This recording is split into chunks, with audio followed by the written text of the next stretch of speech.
Santé maintenant est de ce fameux coronavirus qui a commencé dans la province de Hubei en Chine et qui commence de plus en plus à se rapprocher, à se répandre dans certains pays. C'est pas la panique, mais quand même, on surveille ça de façon très sérieuse alors qu'on a pris des mesures spéciales de quarantaine en Chine et un peu partout dans le monde. On surveille ça de très près. Chez nous, il y a des cas qui sont sous enquête présentement et au Canada, un seul cas officiellement confirmé.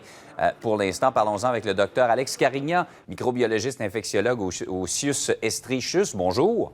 Bon matin, M. Guérin. On vient de voir la courbe d'augmentation des cas mortels de cette maladie-là. On est à 106 morts jusqu'ici. On parle de 4000 cas en Chine. Est-ce que c'est une courbe qui est normale, qui doit nous inquiéter? Comment vous voyez ça? Bien, comme chaque virus émergent, chaque nouveau virus, on doit toujours prendre cette menace-là très au sérieux. Dans le cas des coronavirus, on l'a vu, on a déjà l'expérience, entre autres, avec le SRAS au début des années 2000, le coronavirus du Moyen-Orient qu'on a vu plus récemment. C'est des virus qui ont un potentiel, disons, d'agressivité, un potentiel à causer des maladies très sévères. Et déjà, il y a des publications scientifiques qui démontrent ce potentiel-là pour ce nouveau coronavirus-là. Donc, on doit absolument s'en méfier. Oui, on dit que c'est un virus qui est peut-être moins virulent que ce qu'on a connu dans le passé avec le SRAS, entre autres, mais qui est plus contagieux. Est-ce que c'est vrai? Oui, absolument. Déjà, on parle, au niveau de la ville de Wuhan, on parle de transmission soutenue dans la communauté. Donc, effectivement, c'est un virus qui semble plus transmissible, mais effectivement moins virulent. On va en apprendre encore davantage au cours des prochains jours, des prochaines semaines sur la présentation clinique des cas de patients, mais déjà, il y a des données qui nous montrent que la virulence, la mortalité associée à ce virus-là serait moindre que ce qu'on voyait avec le SRAS. Avec le SRAS, on parlait grosso modo de 10 de mortalité. Jusqu'ici, on parle de 2 possiblement pour le coronavirus, mais c'est des chiffres qui sont appelés à changer. Mais c'est un phénomène, je vous dirais, qui est fréquemment rencontré. Généralement, lorsqu'un virus est plus transmissible, va généralement aussi donner des présentations moins sévères. Bon. Sauf que, ça, c'est rassurant, sauf que là, il commence à s'étendre. On a mis en place des mesures de quarantaine en Chine. Chez nous, on surveille ça de très près également. Mais quoi qu'on fasse, les chiffres risquent d'augmenter, d'ici le printemps? Oui, bien, en fait, on s'attend à une augmentation des cas, pas uniquement en Chine. Déjà, ce matin, on annonce l'annonce de transmission dans d'autres pays, entre autres en Allemagne. Donc, on le sait, c'est un virus qui se transmet plutôt bien. Donc, on peut s'attendre à des nouveaux cas. Donc, ici, je pense qu'on doit être prêt. Je pense que déjà, avant même l'annonce de ces nouvelles données-là, au niveau du système de la santé, on s'y prépare déjà. Il faut savoir quand même, dans les hôpitaux, on a des protocoles pour ce genre de situation-là. Avec l'expérience du SRAS, on a vu que malheureusement, dans le cas du SRAS, il y avait eu beaucoup de transmission à l'intérieur même des hôpitaux, des patients qui avaient été mal diagnostiqués, mal isolés. Donc, on doit vraiment se préparer à ce niveau-là. Puis récemment, je vous dirais, le week-end dernier, j'étais de garde, puis on a eu des fausses alertes. Mais ces fausses alertes-là, quelque part, je pense, sont rassurantes parce que ça démontre que les gens, entre autres au niveau des triages, des urgences, sont très à l'affût.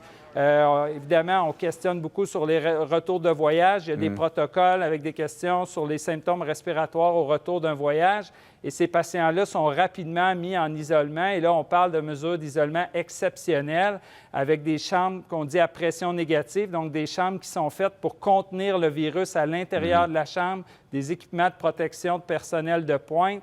Mais on doit vraiment jouer sur une identification rapide des cas. L'autre bonne nouvelle, c'est qu'au niveau du laboratoire de santé publique du Québec, on a déjà la possibilité de diagnostiquer ce virus-là. Même s'il a été identifié il y a à peine quelques semaines, on a déjà la capacité de poser le diagnostic au Québec et au Canada. Donc, je dirais on s'y prépare du mieux qu'on peut, mais inévitablement, on doit s'attendre à avoir des cas réels au Québec et on doit être prêt à y faire face. En terminant, la question des masques, j'aimerais avoir votre opinion là-dessus. Est-ce que c'est efficace de porter un masque pour se protéger? Bien, c'est une très bonne question. Le masque, en fait, va être d'abord surtout efficace pour les gens qui sont infectés afin de limiter la propagation. Un autre côté, le masque, pour des gens qui le portent, qui ne sont pas infectés, ça peut aussi être une fausse réassurance. Ça assure un certain niveau de protection que je dois dire qui n'a jamais été tellement démontré au niveau scientifique. L'autre élément, c'est qu'on doit le changer fréquemment. Ça nous protège contre des grosses gouttelettes. Par contre, un virus qui serait en suspension dans l'air, évidemment, c'est des masques qui ne sont pas étanches, donc il y a possibilité quand même de contracter le virus.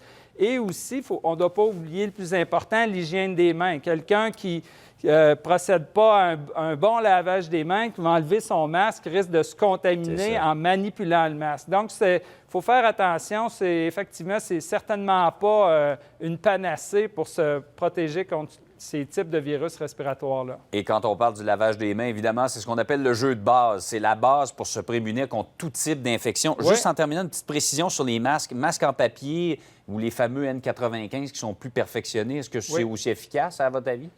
Bien, les masques N95 sont évidemment plus performants. Par contre, ils doivent être très bien ajustés. Il y a des tests assez complexes. Donc, je vous dirais, pour quelqu'un qui est à l'extérieur du milieu hospitalier, si le masque n'a pas été parfaitement ajusté, il perd beaucoup de son efficacité. C'est des masques qui sont plus coûteux. Il y a aussi une façon de les enfiler. Donc, je dirais que les masques N95 sont vraiment réservés à des usages hospitaliers. Très éclairant et rassurant dans les circonstances. Merci beaucoup d'avoir été avec nous ce matin. Bonne journée. Au revoir. Merci.